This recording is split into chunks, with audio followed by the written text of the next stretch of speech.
Hi guys! In today's video ay i-share ko sa inyo kung paano nga ba ako nag-process ng maternity benefit to ko as a voluntary member ng SSS. Gusto nyo mapanood yung detailed video ko ng Mat 1 ko kung paano ako nag-process, ano yung mga requirements, para malaman nyo din kung magkano nga ba yung amount na kailangan nyong bayaran at hanggang kailan nyo siya dapat bayaran para makuha nyo yung maximum benefit, which is 70,000 pesos. Pwede nyo i-click yung link sa description or sa comment section or i-click yung iCard sa taas para mapunta kayo dun sa video na yun.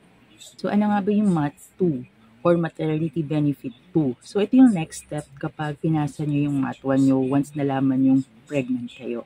Ang MAT2, ang processing lang ito is through online. Pagkapanganak nyo, ang hospital ay mag-issue sa inyo ng birth certificate. Usually 1 to 2 weeks ang release ito. Pero sa case ko, more than 2 weeks sa amin na-release yung birth certificate. Ang birth certificate, ang itsura niyan is color green. 1 copy yung ibibigay sa inyo, and then kapag na-receive nyo yon, meron siyang registry number na. At pupunta kayo sa munisipyo kung saan bayan or city kayo. Pag nakapunta na kayo sa munisipyo, didiretso kayo sa local civil registry. I-instructan nila kayo doon na ipa-photocopy yung birth certificate. And then babayaran nyo yung pag-stamp ng LCR doon sa pina-photocopy nyo. Ang nakalagay doon is certified true photocopy of the original. In our case, 150 pesos yung stamp. So itatabi nyo yung official receipt nun dahil napakahalaga nun. Once na may stamp na yon, pwede nyo nang i-scan or picturean gamit yung phone nyo, yung document. Once ma-complete nyo yung requirement, which is yung birth certificate na may stamp ng LCR at yung OR, pwede nyo nang i-scan or picturean gamit ng inyong phone camera. Magkatabi lang sila guys ha, yung birth certificate and then yung OR. One picture lang guys. And then kapag na-picturean nyo na, make sure guys na sa outside ng bahay kayo magpipicture or merong sunlight kasi mas maganda yung kuha kapag nagpicture kayo.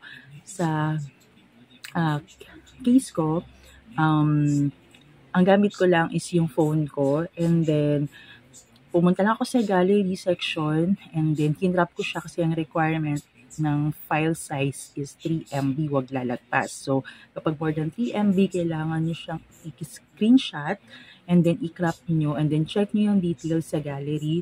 Yung pinaka-image na yun, kailangan 3 MB or less than 3 MB yung file size. Kung hindi siya tatanggapin. Take note lang guys, nung nag-submit ako, once lang and then approve kagad. Kasi yung iba, nadi-disapprove dahil siguro hindi mabasa yung document, hindi malinaw or mali yung pinasa, or kaya yung file name ng document is yung pag diba pre-picture tayo, minsan ang file name pag chinek nyo is numbers and mahaba. Papalitan nyo din yon once na ma-check nyo yung file size na 3 MB lang.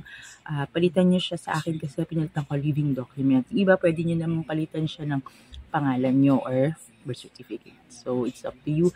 Pero wala naman kasi instruction doon sa SSS. Pero ako pinalitan ko. So, once na ma-complete nyo yung mga requirements, log in to SSS website and then click nyo yung application for maternity benefit. Then, fill out nyo doon kung pang ilang anak. 1, 2, 3. So, depende sa inyo. And then, after that, may confirmation doon ng disbursement account. Yung disbursement account, guys, pinapa-approve nyo yun during MAT1. So, kailangan, bago kayo mag-submit ng MAT2, meron na kayong disbursement account doon. Kasi kung wala, hindi madidisburse siyempre yung pera nyo, hindi ma-approve. So, mas maganda it's either GCash or mLuwilier. Mas mabilis daw, base sa mga nababasa ko. Base rin sa mga kakilala ko. Okay, so sa akin, ang ginamit ko is GCash. And during my time, sobrang bilis lang ng disburse. Wala pang 1 week.